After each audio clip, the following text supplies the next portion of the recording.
Despite largely outplaying and outchancing the Ottawa Senators during Tuesday night's Game 6 in Ottawa, the Penguins lost 2-1 and will have to head back to Pittsburgh for a Game 7 of the Eastern Conference Finals. It was a frustrating night for the Penguins, who put 46 shots on net but only managed to get a single goal past Craig Anderson. Nobody on the ice had to deal with more frustration than Pens captain Sidney Crosby.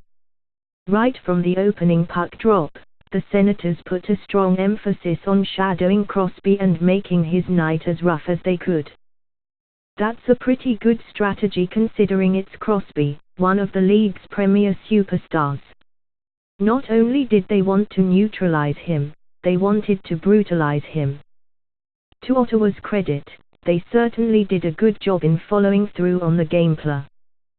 The tone was set on Crosby's opening shift when, about 20 seconds into the game, Senators forward Mark Stone made it a point to take a free shot on number 87 and caught him in the face. It went UPized. That physical play continued throughout the night, as to be expected, and the Senators weren't afraid to be ultra-aggressive in order to take Crosby out of the play. During his final shift in the second period, Ottawa forward Kyle Turris basically wrestled Crosby to the ice and pinned him there as long as he could.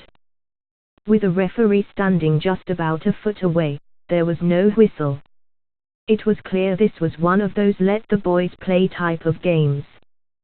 Senators defenseman Mark Method, who was matched up with Crosby for most of the night, took advantage of that.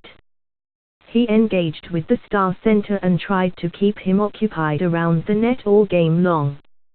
Method, who suffered a grisly finger injury after taking a slash to the hand from Crosby earlier this season, went the extra mile and made sure to remind Crosby that he still has, at least some of, his digits. But Ottawa's most humorous attempt to get under Crosby's skin came later in the game when Method and teammate Mike Hoffman brought a tag team effort. As Crosby stood by the Senators' bench, Method poked and prodded him in the midsection while Hoffman squirted water at the captain. It's worth noting that Sean Thornton was given a fine for unsportsmanlike conduct after squirting PK Subban in a similar incident during the 2014 playoffs. A common narrative among NHL fans outside of Pittsburgh is that Crosby gets most calls in his favor because he's one of the league's biggest stars.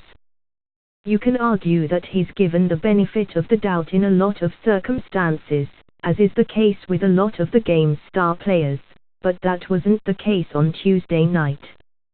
Despite all the roughhousing and extracurriculars, Crosby drew just a single penalty, a holding call on Method during the second period. There's also a common narrative that Crosby is whiner and a cribber when he doesn't get those calls. That also wasn't the case on Tuesday night.